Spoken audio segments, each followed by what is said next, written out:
और अब चलिए आगे बढ़ते हैं। वक्त हो गया है देश के सवाल का। चुनाव में बयानों के तीर खूब चलते हैं। ये तीर तीखे भी होते हैं, नुकीले भी और धारदार भी। आजकल ऐसे धारदार बयानों की भरमार है, मगर कई बार तिलमिलाहट में तीर चलाने वाले जम्मू कश्मीर के पूर्व मुख्यमंत्री फारूक अब्दुल्ला ने इस बार फिर बयानों का जहरीला तीर चलाया है। पीएम मोदी पर हमला बोलते हुए अब्दुल्ला ने पुलवामा हमले पर शक जाहिर किया है। अब्दुल्ला को आतंकी हमले में जवानों की शहादत पर शक है। कितने सिपाही हिंदुस्तान के नहीं शहीद हुए छत्तीसगढ़ में? क्या कभी मोदी जी वहां गए उन पे फूल चढ़ाने के लिए? कभी उनके खानदानों से हमदर्दी की? या जितने यहां सिपाही यहां मरे उनके लिए कुछ कहा? मगर वो 40 जो सीआरपीएफ के शहीद हो गए, उसका भी मुझे शक है। अब्दुल्ला का शक यही खत्म नहीं होता। उन्हें तो इस बात पर भी शक है कि पुलवामा का बदला लेते हुए हिंदुस्तान की सेना ने पाकिस्तान में घुसकर आतंकी ठिकाने तबाह कर दिए। पाकिस्तान पे हमला करने की कोशिश थी, कहा कि हमने हमला कर दिया और हमने वहां 300 लोग मार दिए। कोई कहे 500 लोग, कोई कहे 1000 लोग। हमने उनका जहाज भी गिरा दिया, सिर्फ ये दिखाने के लिए कि मैं बड़ा बहादुर हूं, मैं कुछ भी कर सकता हूं। शक के साथ शहादत पर यह सवाल सिर्फ फारूक अब्दुल्ला ही नहीं बल्कि उनके बेटे और जम्मू कश्मीर के पूर्व मुख्यमंत्री उमर अब्दुल्ला ने भी उठाए हैं। देखिए ना, बालाकोट में जो हमने किया वो हमारी मर्जी नहीं थी, हमारी मजबूरी थी। और हमारी मजबूरी इसलिए बनी क्योंकि पुलवामा हुआ। लेकिन पुलवामा क्यों हुआ, इस पर सवाल क्यों नहीं पूछते हैं लोग? ये जो आप कहते हो कि मोदी साहब जो है बड़े एक मजबूत लीडर हैं, बड़े दिलदार लीडर हैं, बड़े कठोर और मुश्किल फैसले लेते हैं, लेकिन वो मुश्किल फैसले लेने की जरूरत क्यों पड़ती है? वैसे तो शक का कोई इलाज नहीं होता, लेकिन देश पर शक, सेना पर शक क्या जायज है? सिर्फ चुनावी फायदे के लिए सेना के शौर्य, शहादत पर सियासत को क्या देश विरोधी नहीं माना जाना चाहिए? राजस्थान में हमारे खास कार्यक्रम मंच के दौरान केंद्रीय मंत्री राज्यवर्धन सिंह राठौर ने इस पर जमकर हमला बोला। आप इतिहास उठा के देखिए, ये बालाकोट की जो स्ट्रेटेजिक लोकेशन है, इस लोकेशन को सदियों से इस्तेमाल करा जा रहा था भारत के ऊपर हमला करने के लिए। कई पीढ़ियों ने जो हमलावर जो आए वो बालाकोट के माध्यम से आए। बालाकोट में एक किला है, उस किले के अंदर सबसे पहले सिखों के अगेंस्ट वहां के जो कबीले थे उन्होंने युद्ध करा था और बालाकोट को हमेशा से इस्तेमाल करा। आज फिर बालाकोट को ही ये इस्तेमाल करते हैं ट्रेनिंग के लिए। वहां पे ट्रेनिंग होती थी सभी आतंकियों की, उनके सेना के जो अधिकारी हैं वो ट्रेनिंग देते थे वहां पर इन सभी को। और एक बहुत बड़ा ट्रांजिट पॉइंट था और उस ट्रांजिट पॉइंट से अलग अलग दिशाओं में ये सभी आतंकी भेजे जाते थे। आप नंबर्स की बात कर रहे हैं, मैं कहता हूं नंबर से मत जाइए। आप जाइए एक बहुत बड़ा ट्रांसफॉर्मेशनल चेंज भारत की पॉलिसी पे, उसको देखिए। एक इंक्रीमेंटल चेंज नहीं। आतंकी कश्मीर घाटी में हमला करते हैं, लगातार सेना उनको मार रही है। ये अपने आप में इंक्रीमेंटल डैमेज है, छोटा छोटा डैमेज उनके ऊपर हो रहा है। ट्रांसफॉर्मेशनल डैमेज अगर करना है, पूरी पॉलिसी बदल दी कि अब हम सिर्फ उन्हीं को नहीं मारेंगे जो हमारे देश के अंदर आके आतंक फैलाएंगे। आतंक फैलाने वाली जो जड़ है, हम जड़ को ढूंढेंगे और वो जड़ विश्व में कहीं पे भी हो, उस जड़ को जाकर हम समाप्त करेंगे। तो आज देश का सवाल में बहस इसी बात पर होगी कि क्या चुनाव करीब है, इसलिए शहादत पर सवाल उठाए जा रहे हैं। क्या फारूक अब्दुल्ला चुनावी फायदे के लिए जहरीले बोल बोलने लगे? आपको यह भी बता दें कि फारूक और उमर ने तो जो कहा वो कहा। उन्हीं की पार्टी नेशनल कॉन्फ्रेंस के नेता अकबर लोन ने खुलेआम पाकिस्तान के आबाद रहने की दुआ की थी और पाकिस्तान को एक गाली देने पर 10 गाली देने की बात कही थी। पाकिस्तान जिंदाबाद, गवर्नमेंट पाकिस्तान जिंदाबाद। मैं डरा नहीं हूं, मेरा पार वाला वो मुसलमान मुल्क है, वो आबाद रहे, वो कामयाब रहे, हमारे और उनकी दोस्ती बढ़े, पाकिस्तान और हिंदुस्तान की दोस्ती आपस में रहे, उस दोस्ती का मैं आशिक हूं। यहां से उनको गालियां देना, मैं अपने आप को गाली देता हूं।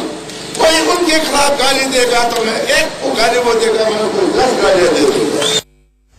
देश का सवाल में आज के बहस की शुरुआत करें। मेहमानों से आपका परिचय करवाएं, लेकिन उससे पहले आप सुनिए कि देश की जनता फारूक अब्दुल्ला के बयान पर क्या कहती है। चीजें आ रही हैं कि कुछ लोग तो राहुल गांधी हमारे तो कह रहे हैं कि जो है इसमें कुछ मोदी जी का भी हाथ है, क्योंकि ऐसे ट्रक जो है हमारे देश में अगर आई है तो कैसे आई है।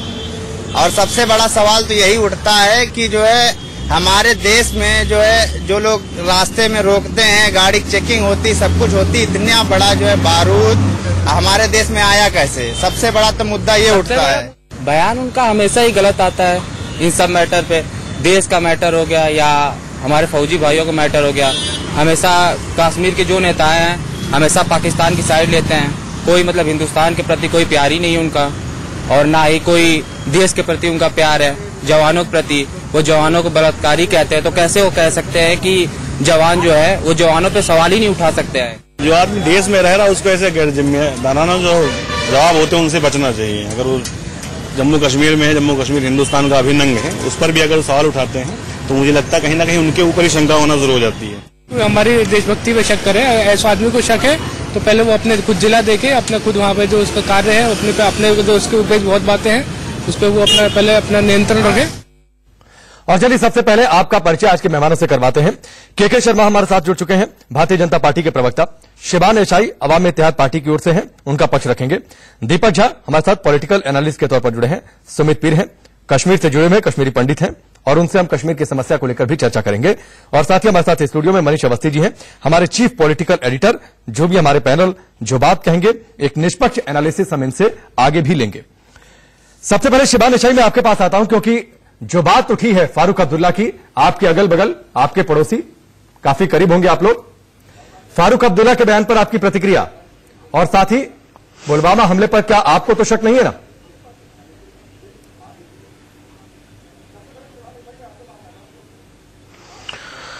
देखिए सर, फारूक अब्दुल्ला हमारे कोई नजदीक नहीं है। Farooq Abdullah has always been near to New Delhi. आपको 1987 का जो इलेक्शन है उसको भूलना नहीं चाहिए कि किस तरह कांग्रेस पार्टी ने फारूक अब्दुल्ला के साथ मिलकर इलेक्शन को रिग किया, और जो आज जो हम तमाम हालात देख रहे हैं, जिस तरह से तशद्दुद की तरफ कश्मीर को मोड़ा गया, नौजवानों ने बंदूक उठाया, तो ये सब तो आपकी देन है। हमारे दोस्त कहां हैं वो? और मैंने आपको लास्ट डिबेट में भी कहा था कि जब पॉलिटिकल पार्टीज फेल कर जाती है to deliver on the ground, तो वो इसी सारी चीजों को रिजॉर्ट करती है कि भाई एक दूसरे को दे रिजॉर्ट इन नेम कॉलिंग।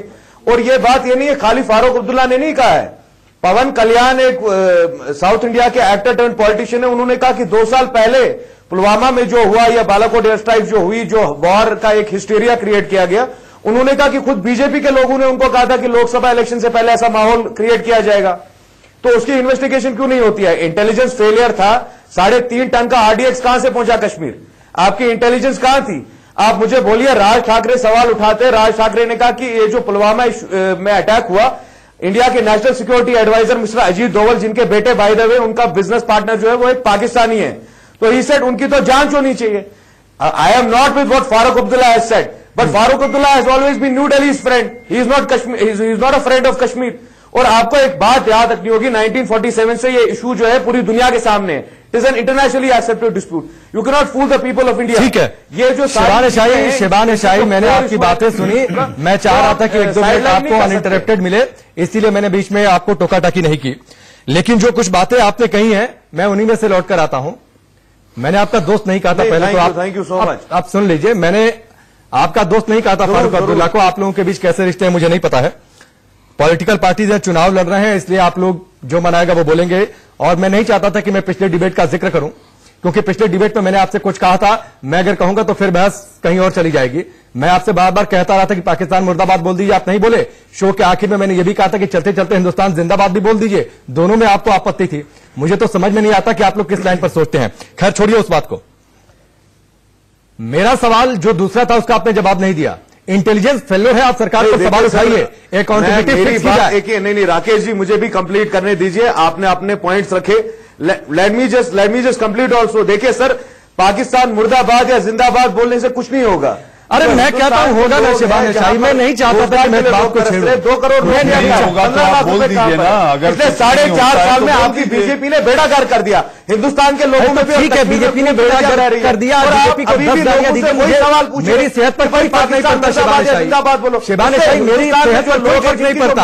आप किसी भी पार्टी को 10 गालियां दीजिए, मेरी सेहत पर कोई फर्क नहीं पड़ता। लेकिन मेरी सेहत पर फर्क क्यों पड़ा? अब सुन लीजिए मेरी बात को शिबान एशाई, सुन लीजिए, मैं आपके पास आऊंगा। और हिंदुस्तान की आजादी के लिए जद्दोजहद कर रहा है। सुन लीजिए मेरी बात को, सर्टिफिकेट बीजेपी वालों के पास नहीं है। सुन लीजिए मेरी बात को, सबको सर्टिफिकेट दे कौन नेशनल है कौन नहीं। अरे शिबानी शाही सुनिए ना, मैं सर्टिफिकेट नहीं बांट रहा हूं, ना मैं किसी का सर्टिफिकेट लेने के लिए बैठा हूं, ना मैं चाहता हूं कि आप सर्टिफिकेट दें या फिर कोई और आपको आवाज बढ़ा के रखेंगे, म्यूट नहीं करेंगे। अरे सुनिए ना मेरी बात को शिबानी शाही, ऐसा नहीं है ना कि आप कुछ भी बोल ले जाएंगे, म्यूट नहीं करूंगा, लेकिन सुनिए डिबेट में कंडक्ट कर रहा हूं तो आप मेरे हिसाब से चलेंगे। डिबेट में कंडक्ट कर रहा हूं तो आप मेरे हिसाब से चलेंगे। जहां पर लगेगा कि आप मेरे डिबेट के नियमों के खिलाफ जा रहे हैं, आप देश के खिलाफ बोलेंगे तो मुझे आपके बाद म्यूट करनी पड़ेगी। आप इस बात को समझिए, सुन लीजिए मेरी बात को। This is not going, it will be detrimental to your own. सुन लीजिए ना मेरी बात को शिबानी शाही, या मैं शांत हो जाऊं पूरे 1 घंटे आप बोल लीजिए। सुन लीजिए, आप ही से बात कर रहा हूं मैं, सुनने के लिए आप लोग नहीं तैयार होते हैं। शिबानी शाही, फर्क इसलिए पड़ा मुझे, आप बीजेपी को 10 गालियां दीजिए, पुलवामा में इंटेलिजेंस नेग्लिजेंस हुई, आप लोग आवाज उठाइए, उस आवाज के साथ हम हैं, लेकिन मुझे फर्क तब पड़ता है जब वैसी स्थिति में, जब देश में माहौल पाकिस्तान के खिलाफ है, रोज हमारे जवान शहीद होते हैं, पाकिस्तान की नापाक फायरिंग, पाकिस्तान जो टेरर एक्सपोर्ट करता है, और अगर उसके बावजूद हमारे देश में, मेरे देश में अगर कोई पाकिस्तान जिंदाबाद कहेगा तो मुझे फर्क पड़ेगा। यह बात मैंने आपको उस दिन भी कहा था, इसलिए मुझे पाकिस्तान, यह बात मैंने आपको उस दिन भी कहा था, इसलिए मुझे पाकिस्तान मुर्दाबाद चाहिए। इस बात को समझिए आप।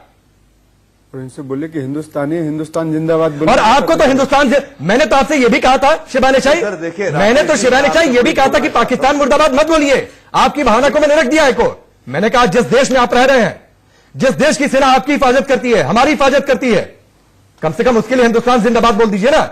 आपने तो यह भी नहीं बोला था उस दिन। आपको दोनों से परहेज है, आप किस लाइन पर सोचते हैं, मुझे उस पर शक है। सुनिए मेरी बात, नहीं लेट मी जस्ट कंप्लीट। ये जो फॉल्स बाइनरीज क्रिएट की गई है, लोगों के इशू ये नहीं है। कश्मीर में 4.5 साल में अगर मैं जिंदाबाद या मुर्दाबाद किसी भी देश के बारे में बोल दूं, उससे ग्राउंड रियलिटी कैसे चेंज होती है। अच्छा चलिए, शिबानी शाही जिंदाबाद मुर्दाबाद में ना फंसे, शिबानी शाही जिंदाबाद मुर्दाबाद में ना फंसे, शिबानी शाही बहस को आगे बढ़ाएं, कश्मीर का एक अच्छे नोट पर शुरू करते हैं बहस को। ये 56 इतनी बड़ी बड़ी बातें, अरे छोड़िए 56 पर बात करेंगे, शिबानी शाही एक अच्छे नोट पर बहस को आगे बढ़ाते हैं, इससे कोई ग्राउंड सुनिए। अरे आप पाकिस्तान, मेरी बात सुनिए, मैंने आपको कहा कि कश्मीर का इशू 1947 से यूनाइटेड नेशंस में, आप यूनाइटेड नेशंस करारदादों के हिसाब से, आपकी खुद की महबूबा मुफ्ती बोलती है कि 2.5% कश्मीरी सिर्फ हमारे साथ है, बाकी सब जो है वो इंडिया के साथ है। तो कौन रोक रहा है? आपके खुद के वो साउथ इंडिया की एक बात मैं आपको क्लियर कर दूं हिंदुस्तानी होने के नाते, शिबानी शाही एक बात मैं आपको क्लियर कर दूं हिंदुस्तानी होने के नाते, शिबानी शाही एक बात क्लियर कर दूं हिंदुस्तानी होने के नाते, जम्मू कश्मीर हिंदुस्तान का अभिन्न हिस्सा है, था और रहेगा, कोई इस सत्य को बदल नहीं सकता है। आप बार-बार इसके बाद आप आगे बातचीत करेंगे, मैं आपसे आगे सवाल करूंगा, मैं दूसरे मेहमान पर आगे बढ़ूंगा। है इशू जो साइडलाइन नहीं होगा। चलिए अब आप शांत रहिए, शिबानी शाही शांत रहिए। मैंने 6-7 मिनट आप पर जाया किए, मुझे लगता है एग्जैक्टली मुझे लगता है आप पर मैंने जाया किए, ठीक है। दीपक झा मैं आपके पास आता हूं। जब हम कहते हैं ना कि बीजेपी को मुद्दा पकड़ा दिया, जब हम कहते हैं कि आप लोग विरोध, अरे ठीक है शिबानी शाही, अब मैं दीपक झा के पास आ रहा हूं तो बीच में मत आइए, इसीलिए आपकी आवाज म्यूट उस दिन भी मैंने किया था। आपने जाया किए होंगे तो हम फिर सारा वक्त जाया कर रहे हैं आपके डिबेट पर आकर। यू कैनॉट यूज तो आप पाकिस्तान के फेवर में अगर बात करेंगे ना शिबानी शाही, तो मैं कहूंगा कि मेरा वक्त जाया हुआ, लेकिन मैं यहाँ पाकिस्तान की तरफदारी करने के लिए नहीं बैठा हूँ, ना ही मैं पाकिस्तान की तरफदारी में बातें सुनने के लिए बैठा हूँ। ठीक है, आप शांत रहिए, एक मिनट दीपक झा, मैं उनकी बात पर नहीं सुनिए। कौन पाकिस्तान? अरे शिबानी शाही शांत रहिए ना, फिर मुझे आपकी आवाज म्यूट करनी पड़ेगी, पूरा 1 सेकंड आप खा जाएंगे, रख देते। ठीक है, आप शांत रहिए, आपकी आवाज अभी ऑन नहीं जा रही है, मैं दीपक झा से सवाल ले रहा हूँ, मैं आपके पास आऊंगा तो आपको बताऊंगा। इनकी आवाज डाउन करिए, आपका रिकॉर्ड क्या है? इनकी आवाज किसी डाउन करिए, ठीक है। दीपक झा, जो बातें इन्होंने कही, और हम कई बार ये कहते हैं कि जब विरोध में सीमा लांघ दी जाती है तो कई बार लोग आपत्ति उठाते हैं। विरोध में इस बात का तो ख्याल रखा जाना चाहिए ना कि हम देश के पक्ष में बयान दे रहे हैं, देश के विरोध में बयान दे रहे हैं, क्या हमारा बयान पाकिस्तान के लोगों को खुश तो नहीं कर रहा, या फिर शिबानी शाही जैसे लोगों को खुश तो नहीं कर रहा। आज इस शहर में हर शख्स हिरसा क्यों है, हर चेहरे फक्र क्यों है गली कूचों में। मतलब कहने का मेरा यह है कि हर व्यक्ति परेशान है, चेहरे उतरे हुए हैं। इसका मतलब क्या है, जो हमारी सरकार है वो दबाव की राजनीति कर रही, लोगों को डराया धमकाया जा रहा है। ये जो भाई कश्मीरी भाई बोल रहे हैं, ये बहुत ही शर्मनाक बयान था इनका कि भारत माता की जय या हिंदुस्तान की जय नहीं बोलेंगे, लेकिन इसके पीछे हमें राजनीतिक कारणों को तलाशना पड़ेगा। नहीं कौन सी दीपक झा, मैं फिर इंटरप्ट करूंगा। हिंदुस्तान जिंदाबाद और भारत माता की जय ना बोलने के लिए कोई आपको कारण तलाशना पड़े ना, तो मैं उसके खिलाफ पहले बात तो आप समझिए। मैं बिल्कुल, मैं भी इसीलिए नहीं बहुत निंदा कर रहा हूँ। आप डिफेंड मत करिए किसी एंगल में जाके। मैं डिफेंड नहीं कर रहा हूँ, मैं तो इनको निंदा कर रहा हूँ कि इन्होंने किस तरह से नहीं, तो उससे पीछे आप राजनीतिक कारण तलाशने कहाँ चले गए?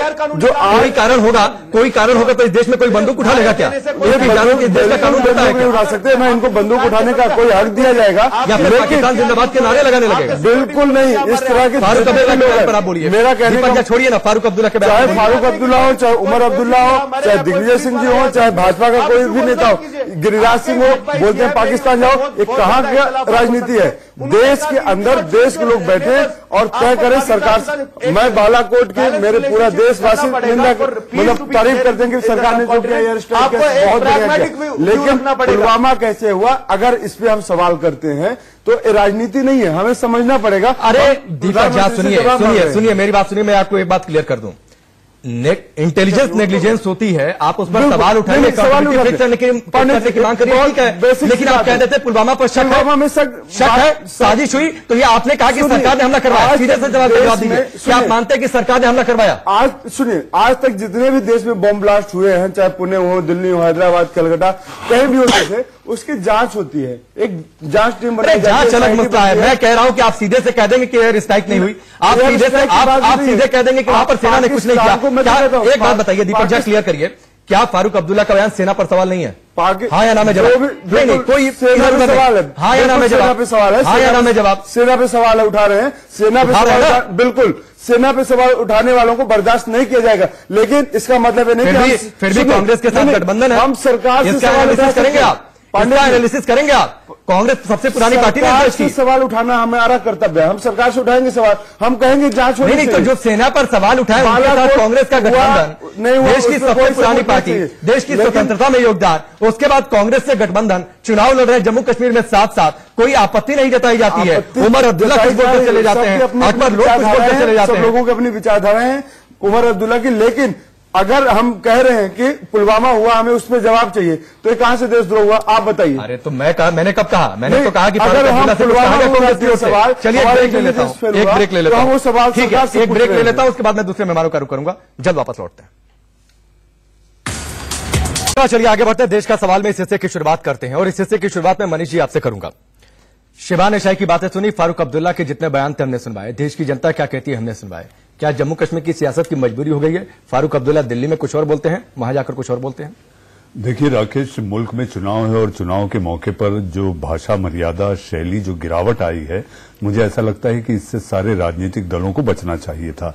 अब अगर बात की जाए, मुझे ऐसा लगता है कि इस समय एक दुष्यंत कुमार बहुत बड़े कवि और शायर और क्रांतिकारी व्यक्ति थे, उन्होंने कहा था, उसमें मैं थोड़ा संशोधन करके कहूंगा, कैसे कैसे मंजर सामने आने लगे हैं, अब नेता बोलते बोलते चिल्लाने लगे हैं, लेकिन संशोधन इसमें यह है कि कैसे कैसे मंजर सामने आने लगे हैं, अब नेता बोलने की बजाय जहर उगलने लगे हैं।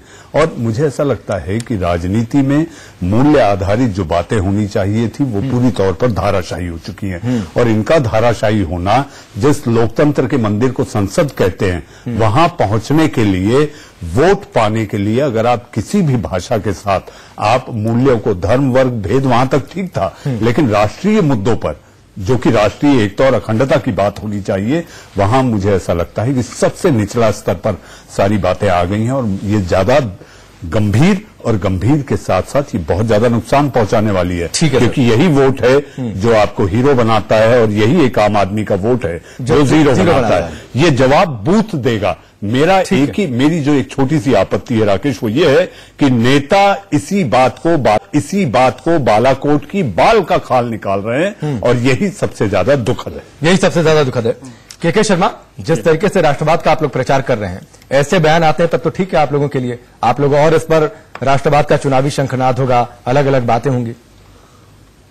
ऐसा है राकेश जी, मुझे आश्चर्य है जब आपने कहा कि ऐसे बयान आते हैं तो ये आप लोगों के लिए ठीक है। नहीं, मैंने ये नहीं कहा ना, क्योंकि आपकी ओर से भी जितने बयान आए हैं ना, अगर मैं उनकी फहरिस्त निकालूं तो वो बहुत लंबी फहरिस्त हो जाएगी, इसलिए मैं फहरिस्त मत निकालिए।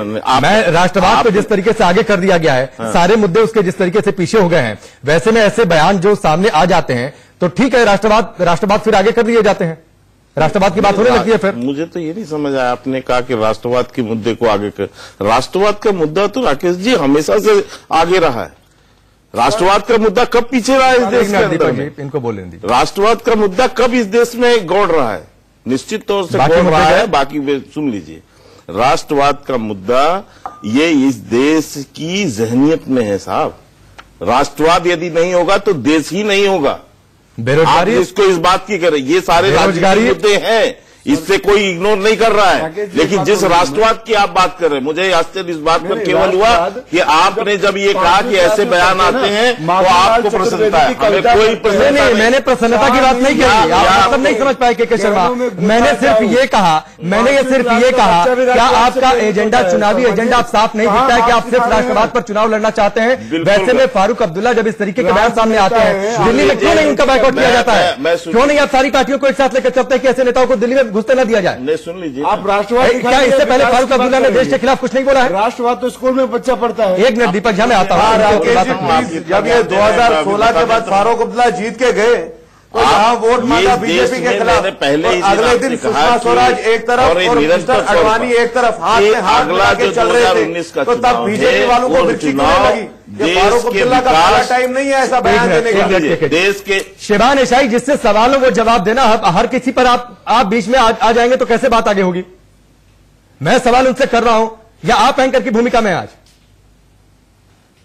नहीं सर, लेट मी हाँ, तो अब तो मैं उनसे सवाल कर रहा हूं। जब आपके पास आऊंगा तो आप अपनी बात रख लीजिएगा, उस पर के शर्मा जी से हम जवाब ले लेंगे।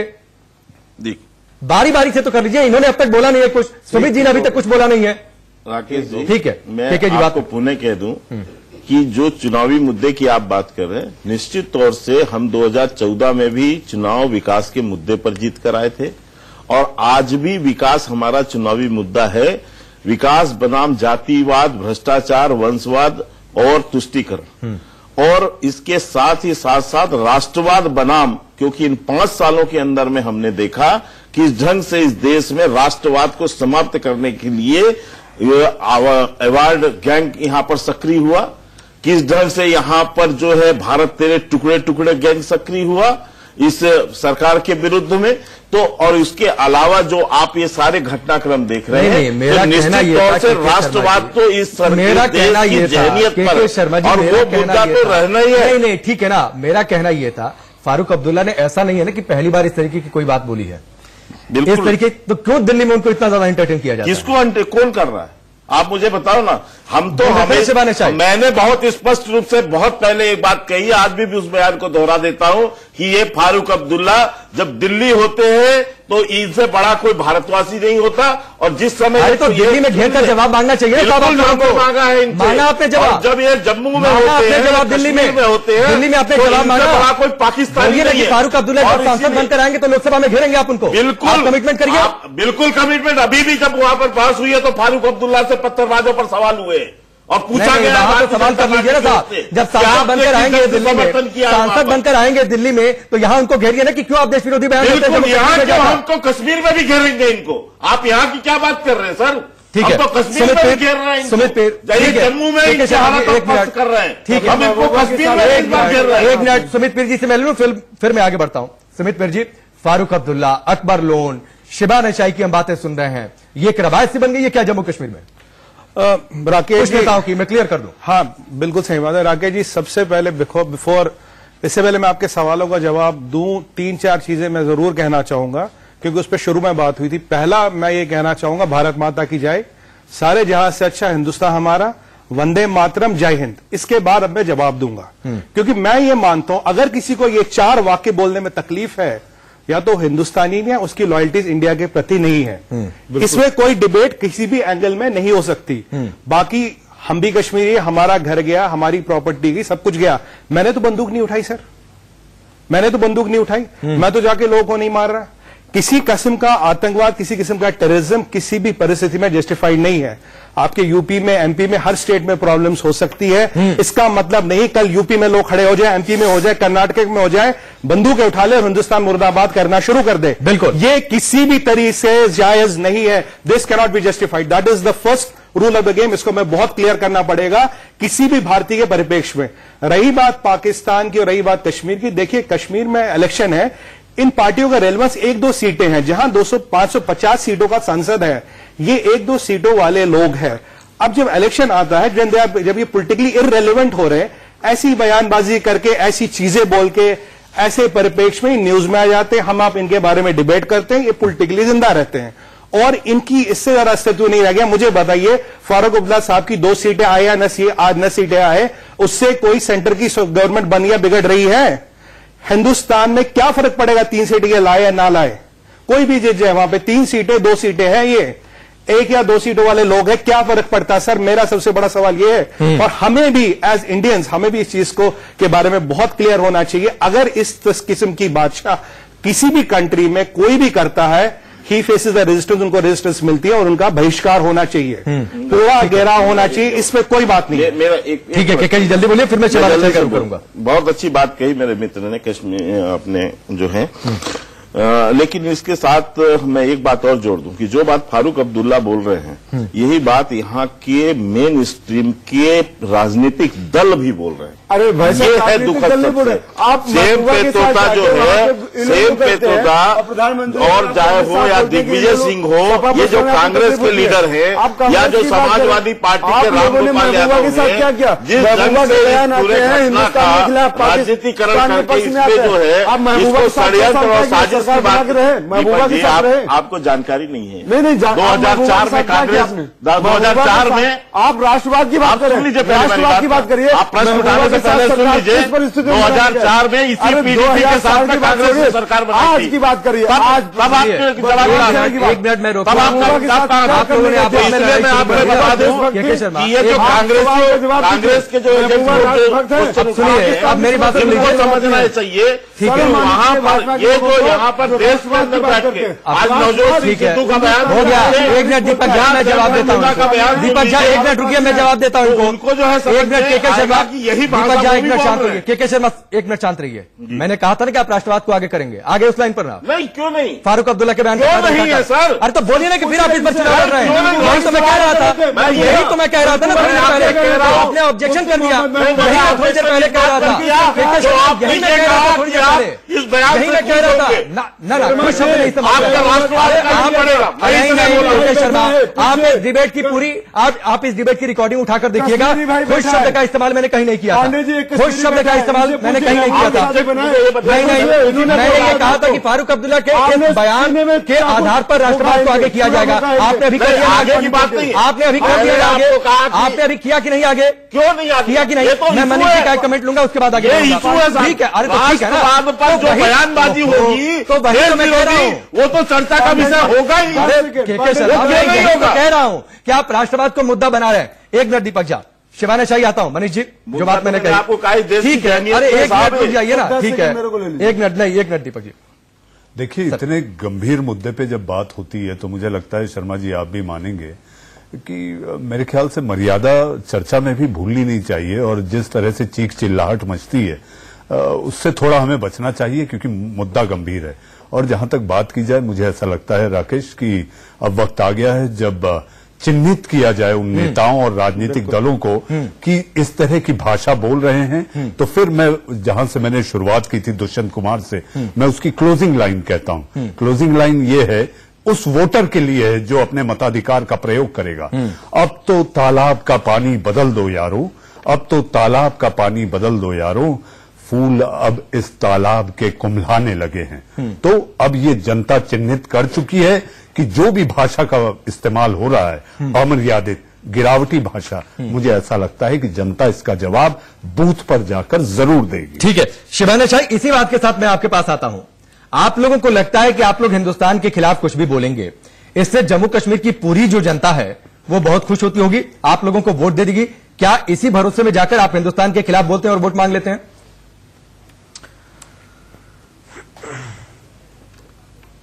नहीं, Rakesh ji, I have serious reservation. मेरे को हिंदुस्तान से कोई प्रॉब्लम नहीं है, ना हिंदुस्तान की जनता से। हमारा जो इशू है वो पॉलिटिकल है नेचर में।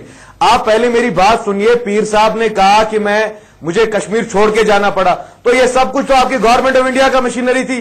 कौन थे आपके गवर्नर? अच्छा, गवर्नमेंट ऑफ इंडिया ने हटा दिया उनको वहां से? कदर में से कर किया? नहीं, गवर्नमेंट ऑफ इंडिया ने हटा दिया। आपने एक बात बताइए शिबानी शाही, क्या आपने कश्मीरी पंडितों के लिए आज तक आवाज उठाई है? आपकी पार्टी ने आवाज उठाई है?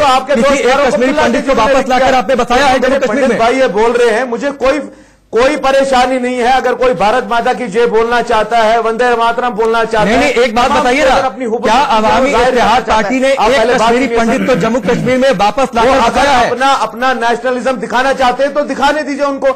आप जो हिस्टोरिकल पर्सपेक्टिव है उसमें रिजॉल्व कीजिए इशू को। हो सकता है इनके जैसे लोग ज्यादा हो और इंडिया को ही वोट पड़ जाए। For ever this issue. अरे जिस गलत फहमी में आप लोग है ना, अवामी इत्तेहाद पार्टी, और आपको कैसे पता है कि सब लोग जितने अलगाववादी करने वाले? अरे सुनिए शिबानी शाही, होता है शिबानी शाही, इस गलत फहमी में मत रहिए, इस गलत फहमी में मत रहिए, अगर आपके गलत फहमी में मत जिए। एक फ्री की एडवाइस दे रहा हूं आपको, एक फ्री की एडवाइस दे रहा हूं। गलत फहमी में मत आपको जिंदगी गुजारिए है तो आप डरते। जो सवाल मैंने पूछा उसका जवाब दीजिए। एक बात बताइए, आप लोग इतनी ज्ञान की बातें कर रहे हैं, कश्मीरी पंडितों को वहां से भगा दिया गया, क्या आपकी पार्टी ने एक भी कश्मीरी पंडित को वहां पर बताया है? जो लोग पंडित जो हमारे बरादरान हैं, जो कैंप्स में they are languishing in camps in Jammu and Delhi, I feel equally for them. आप क्यों नहीं एक इंक्वायरी? अब आप जवाब नहीं देंगे मैंने जो पूछा, उनको चाहिए। बड़ी दिक्कत आपके साथ यही है, आप कुछ याद करके आते हैं, आप कुछ शब्द याद करके आते हैं, सिर्फ वही बोलते हैं आप। You can not brush anything under the carpet. क्या रिजॉल्व, क्या रिजॉल्व शिबानी शाही? मैं हर बार कहता हूं एक ही सॉल्यूशन है। सुनिए शिबानी शाही, एक ही सत्य है, वो बदल नहीं सकता है। हैदराबाद शिबानी शाही फिर नहीं सुनेंगे, आपकी आवाज म्यूट करनी पड़ेगी। शिबानी शाही, एक ही सत्य है, पूरा जम्मू कश्मीर भारत का अभिन्न हिस्सा था, है और रहेगा। अब आप सही शांत होंगे, इनकी आवाज डाउन हमारी कोई अनजस्टिफाइड डिमांड नहीं है, फिर मुझे डाउन करना पड़ता है।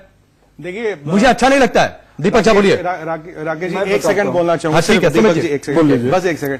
देखिए कश्मीर में जो हुआ, जैसा हुआ, ये दुनिया के सामने एक बहुत बड़ी केस स्टडी, एक बहुत ही दुर्भाग्यपूर्ण चीज है। अब इसमें हम घुसे, ये किसने कराया, क्या कराया, सबको पता। पाकिस्तान की टेररिज्म स्पॉन्सर्ड मिलिटेंसी क्या हुआ, ये खुली किताब है, ये शीशा है, ये शीशे की तरह साफ है। अगर हम इसमें घुसेंगे, हम आने वाले सिर्फ डिबेट को एक डाइवर्जन में ले जाएंगे, उसका फायदा कुछ है नहीं। बिल्कुल बिल्कुल, उससे सत्य नहीं बदलता, उससे हिस्ट्री नहीं बदलेगी। और हिस्ट्री को 30 साल ठीक करने का मौका था, वो कभी हुआ नहीं है। हमारे साथ जो हुआ दुर्भाग्यपूर्ण है, पर इसका मतलब किसी के साथ कुछ भी हो सकता। बट किसी भी परिस्थिति में आपको अपनी कंट्री के खिलाफ बोलना, अपने विरोधियों का सपोर्ट करो और बंदूक उठाने की इजाजत नहीं है। ठीक है, किसी भी गणतंत्र में नहीं है। 30 सेकंड आपके पास, और एक कंक्लूसिव कमेंट मुझे आपका चाहिए कि चुनाव लड़िए, वोटों की सियासत करिए, खूब जमकर एक दूसरे पर कीचड़ उछालिए। देश पर तो कीचड़ उछालने से बचना चाहिए ना। दोस्ती का अमृत, बातों में दोस्ती का अमृत, सीने में जहर नफरतों का फैलाते हैं। तो ये जो ऐसे नफरत का जहर फैला रहे हैं राजनेता, चाहे वो कश्मीर के हो, चाहे दिल्ली के हो, चाहे मुंबई के हो, कहीं भी जो जातिवाद की बात करते हैं, जो क्षेत्रवाद की बात करते हैं, ऐसे लोगों को बायकाट करना हमारा परम कर्तव्य है और ऐसे लोगों को बायकाट करना चाहिए। दूसरी बात, जो भाजपा ब्लेम गेम करती है या कांग्रेस पे की ब्लेम गेम करती है कि कौन सी पार्टी ब्लेम गेम नहीं करती है दीपक? तो ब्लेम गेम वालों को ब्लेम गेम करती है, दूर रखना पड़ेगा। एक पार्टी गिराई है जो ब्लेम गेम नहीं करती है। अभी प्रेजेंट में जो सरकार, एक पार्टी गिराई है, एज ए नागरिक, मैं एज ए नागरिक बात कर रहा हूँ, एज ए नागरिक बात कर रहा हूँ। हर एक नागरिक का कर्तव्य है सरकार से सवाल पूछेंगे। ठीक है, हमें कोई तकलीफ है ना, मैं कोई तकलीफ है, मैंने सरकार के पास जाएंगे। आप सवाल का मतलब हम भी पूछेंगे, इसका हमारा इसका मतलब है। ठीक है, एक मिनट सरकार हमें, ठीक है दीपक जी आपका वक्त खत्म हुआ। के 30 सेकंड आपके पास जी, आखिरी 30 सेकंड, प्लीज ज्यादा मत लीजिएगा।